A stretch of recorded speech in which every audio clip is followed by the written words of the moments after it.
bigger than hip hop show. As promised. Yo, Jay. Yes, sir. What's going on, man? What's going on? Chilling.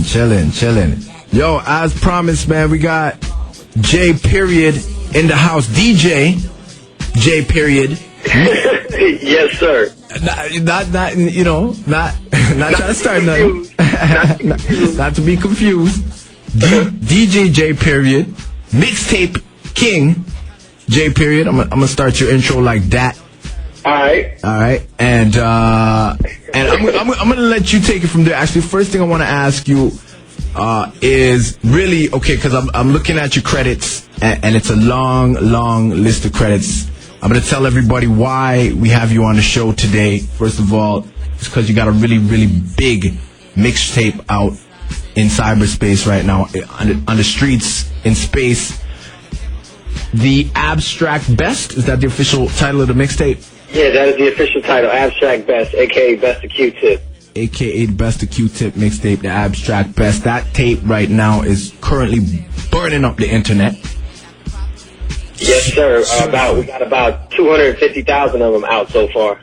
250,000 of them out. 250,000 actual physical copies are we talking about, or are we talking about like 250,000 downloads? 250,000 downloads. Yeah, that's 250,000 for those of you that can't add. that is a 250,000 downloads. That's crazy. Not to mention how many times people burned it for their friends. I won't lie, I burned like 3 of them on the way here. Word up. Passed them out on the show. Spreading the love.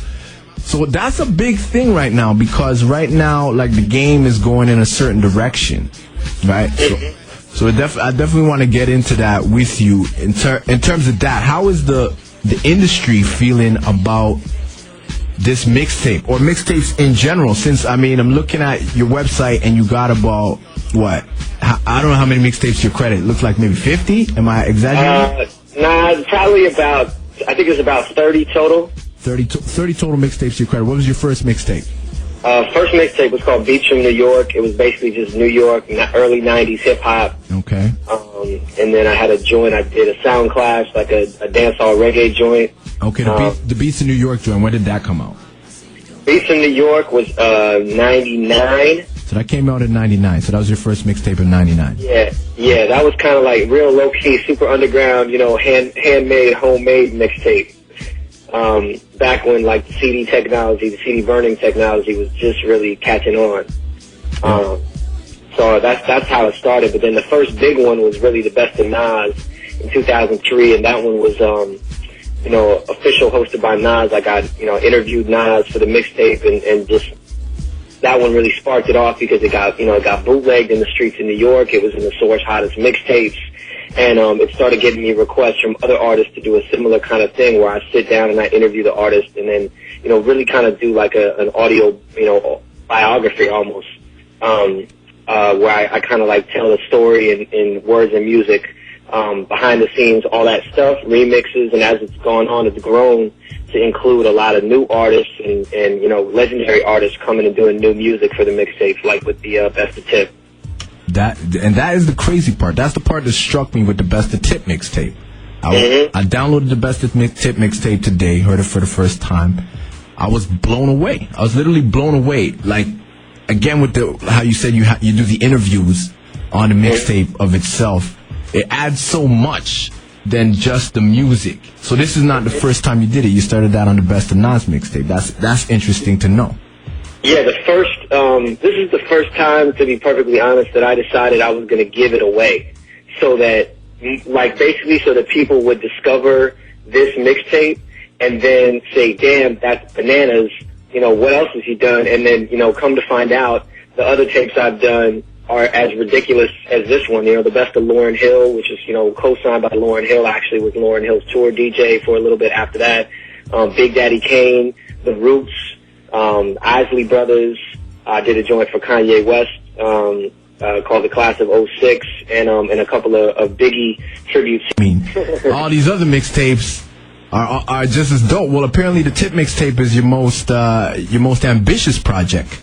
to date? Why would it be titled the most ambitious project to date? I believe that's how it was described on the website. Really what it is that, there might be cats in T-Dot or in certain parts of the world that don't necessarily know J Period, but artists, in hip-hop, producers, people that are legends in the game, over time have discovered my mixtapes and they become fans. So I really wanted to incorporate some of those artists that know what I do.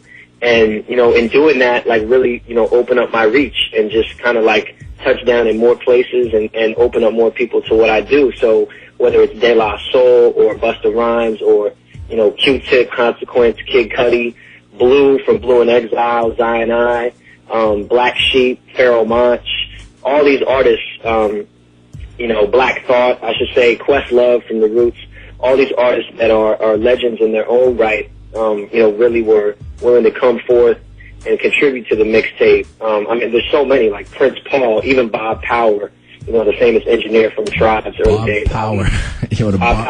Bob Power, you there? That was ill. Yeah. That was ill. Yo, I want to talk about the mixtape in specifics now. In specifics, I've listened to it a couple times today. It's just crazy. Again, this is my first J Period mixtape that I've heard. So the first thing I noticed, I used to do mixtapes back in the day too. Actually, I did the Best of Tribe mixtape back in '99, around the same time you started doing your mixtapes. So that was very interesting because there was two very interesting parts. And side B, I started off the Best of Tribe mixtape with the Scenario remix. I didn't know what was taking place in that song. That was one of the great mysteries of hip hop for me in my life. I never really talked to him, and he goes by the name of, I didn't even know what they were saying at the beginning of that. Right. That was crazy. That blew my mind to hear about that because I always wondered about 6 MCs, one which is in Spiritual Essence. What? Yeah. So that story, I actually heard that, a sort of rumor about that back in the day, but I really wanted to hear it firsthand from Tip. And there's, that story of Hood, the MC who basically, was a homeless guy and Q-Tip found him in his neighborhood, but he was just an ill lyricist. I don't want to get too much into the story because I'm going to run an excerpt from the mixtape. I'm going to run it so people are going to hear it firsthand. Word. I don't want you to ruin that surprise because that was that was towards the end of the mixtape as well. And again, one thing I noticed is the attention to detail. All the little cuts and samples that you threw into the mixtape throughout, right? Obviously, that's just crazy. Knowing the time it takes just to do that, put a little sample in there, put a little cut in there. The amount of little cuts you did, and it wasn't overdone at the same time. Everything kind of just smoothly fit right in. Attention to detail. The fact that Hood part was at the end, kind of winding things down. Crazy. Yeah, man. When I was coming up listening to Tribe, what I loved most was the attention to detail and those little cuts, and those were the things that made it unique to me. Whether Tribe or De La, really any of the Native Tongue records really had that style to them. And so in order to pay respect properly, I felt like I had to kind of try to duplicate that, even, redoing the Midnight Marauders interludes, but kind of updating, telling new little, things. Yeah. And then on volume 2, I got more craziness. Questlove remade all the original interludes from Tribe Called Quest's first album for me.